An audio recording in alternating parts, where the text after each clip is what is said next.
Olá e bem-vindos a mais uma análise.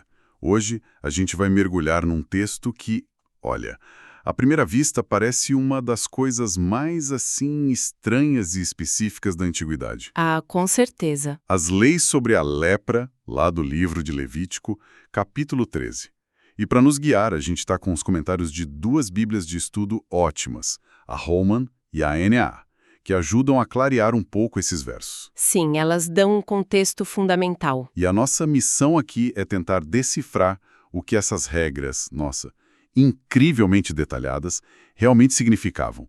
Por que essa obsessão toda com manchas na pele, em roupas, em couro? Exato. A gente vai ver que isso vai muito, mas muito além de um manual médico antigo, né? É um guia bem complexo sobre pureza, comunidade e a relação com o sagrado. É um ótimo ponto de partida. E essa relação com o sagrado que você mencionou é a chave de tudo. Uhum. As fontes que a gente tem, a Holman e a NAR, são bem claras em apontar que a primeira frase do capítulo já define o tom. Falou o Senhor a Moisés e a Arão. Certo. Ou seja, isso nos diz imediatamente que não estamos num debate sobre saúde pública e sim recebendo uma diretriz divina. Entendi. O objetivo central, como os comentários reforçam, era a santidade. Para que a presença de Deus pudesse habitar no meio do povo, ali no tabernáculo, a comunidade inteira precisava estar num estado de pureza ritual. E a primeira coisa que salta aos olhos e que quebra qualquer expectativa moderna é quem faz o diagnóstico. Sim, Não é um médico, não é um curandeiro. É o sacerdote. Só isso já vira a chave e coloca a questão toda em outra categoria, né? totalmente. O sacerdote tinha que procurar por sinais bem específicos na pele. Uma inchação, uma pústula, uma mancha lustrosa. E os critérios para o diagnóstico imediato parecem um checklist bem rigoroso. Um checklist de 3 pontos, para ser exata. Primeiro, a mancha é branca. Ok. Segundo, o pelo naquela mancha também ficou branco. E terceiro, que talvez seja o mais estranho, a mancha parece mais funda do que a pele ao redor. Mais funda? Se o sacerdote visse essas 3 coisas juntas, não tinha dúvida.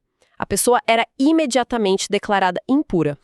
Entendi os casos óbvios, mas a pele humana é complicada, né? E se fosse uma mancha meio duvidosa? Uma alergia, sei lá, uma irritação passageira? Uma boa pergunta. Eles simplesmente expulsavam a pessoa do acampamento na dúvida, porque, nossa, parece uma decisão com consequências gigantescas para ser tomada sem certeza absoluta. Essa é a questão central, e é aí que o sistema dele se mostra surpreendentemente metódico. O que é fascinante aqui é o procedimento para os casos ambíguos. Certo. Se o diagnóstico não fosse claro, se só 1 ou 2 dos sinais estivessem presentes, a pessoa não era condenada. Ela era isolada por 7 dias. Uma quarentena. Ah, uma quarentena. Isso. No 7º dia, o sacerdote a examinava de novo.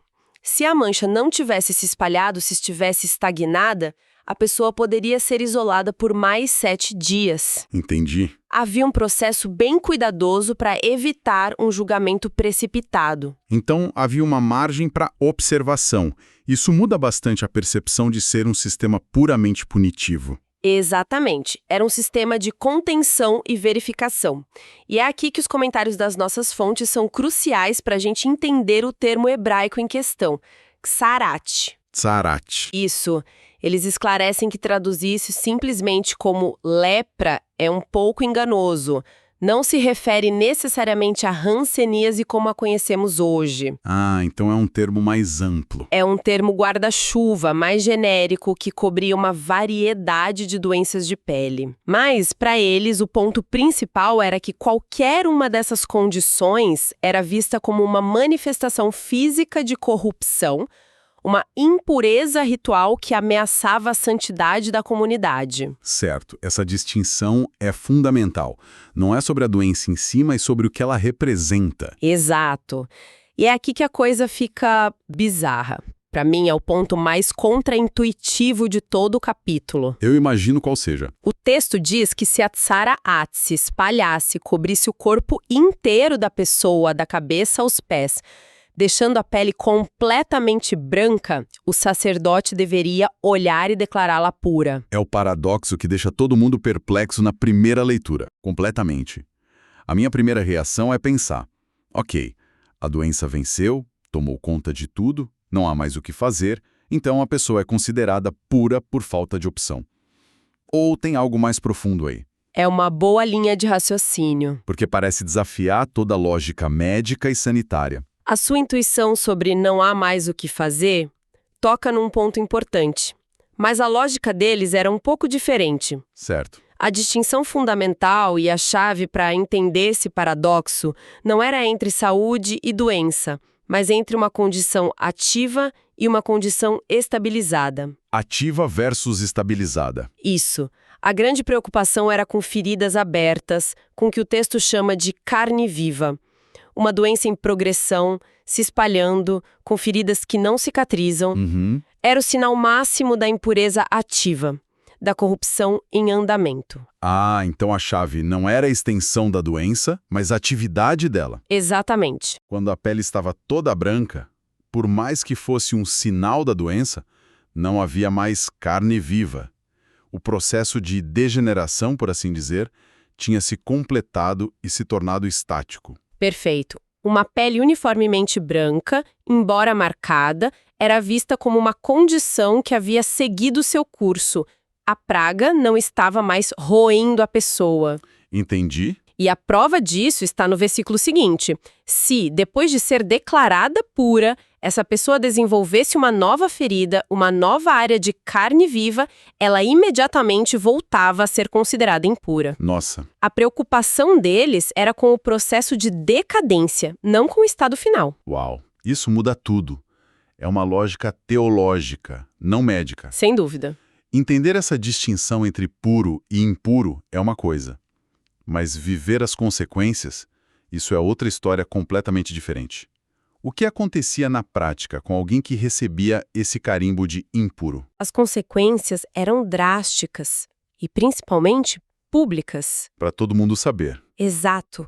O texto descreve uma série de ações que a pessoa impura era obrigada a tomar. Primeiro, ter as vestes rasgadas. Segundo, andar com os cabelos desgrenhados ou a cabeça descoberta. Certo. E terceiro, cobrir a parte de baixo do rosto, o bigode ou a barba. Nossa, é pesado. Rasgar as roupas, andar descabelado. Esses não são sinais clássicos de luto em muitas culturas antigas. Exatamente. É quase como se a pessoa fosse declarada morta para a sociedade. É exatamente esse o simbolismo. Era uma morte social.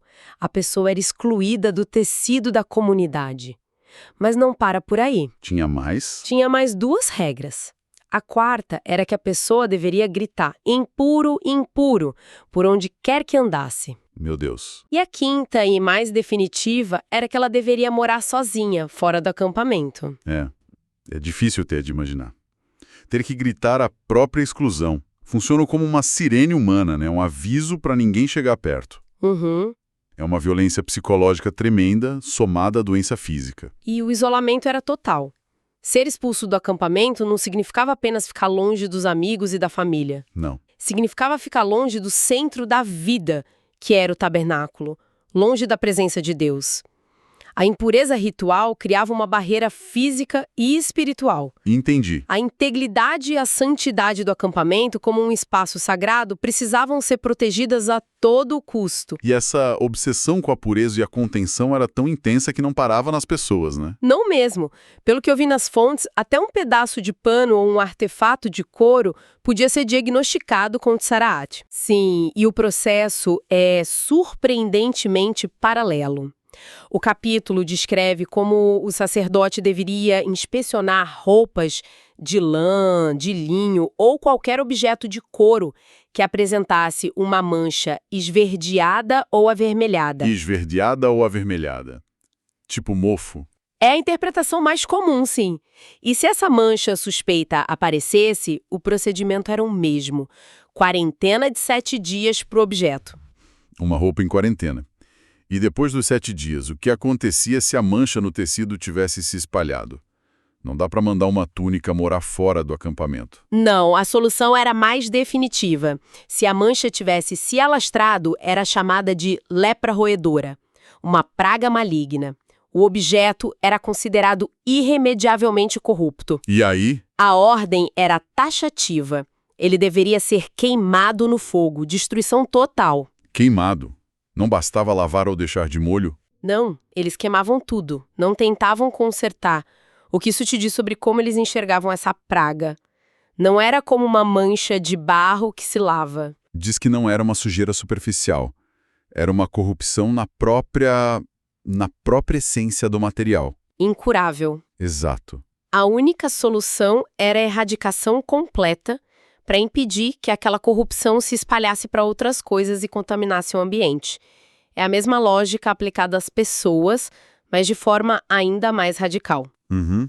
E se a mancha não se espalhasse? Se a mancha estivesse contida ou se, após uma lavagem, ela desaparecesse, o objeto era lavado uma segunda vez e o sacerdote o declarava puro. Ah, aí sim podia voltar ao uso. Podia ser reintegrado ao uso normal. Esse sistema todo reforça a ideia de que a Tsarat era entendida como uma força invasiva de desordem que podia afetar todo o ecossistema da comunidade, dos corpos às posses. A pureza do acampamento era um projeto totalizante.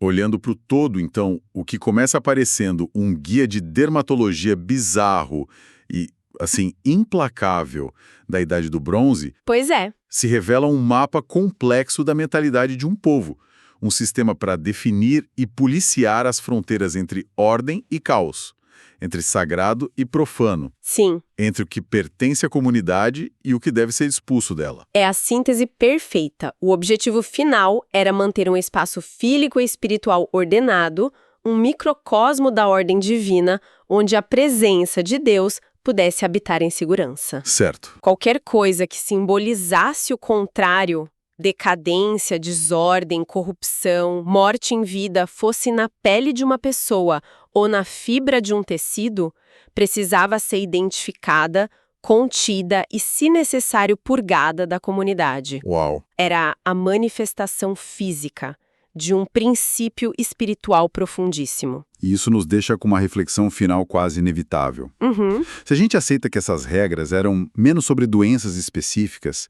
e mais sobre sinais visíveis de corrupção e desordem que ameaçavam a integridade do grupo, como será que as nossas sociedades modernas definem o que é impuro ou inadequado para a comunidade? Uma excelente pergunta. Quais são os nossos equivalentes modernos de ser enviado para fora do acampamento?